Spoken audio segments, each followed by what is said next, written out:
p0622 DDC Toyota generator field F terminal circuit.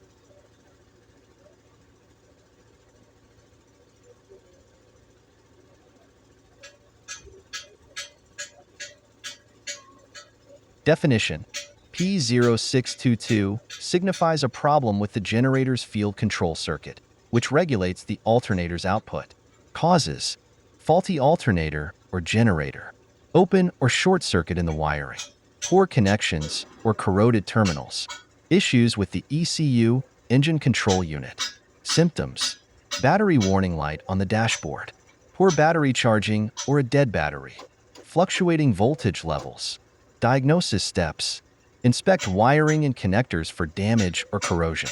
Check the alternator's output voltage.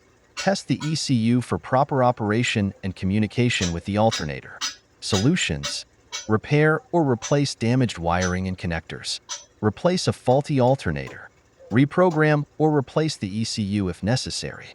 Addressing the p0622 code involves a systematic approach to identify and fix the underlying issue in the field circuit.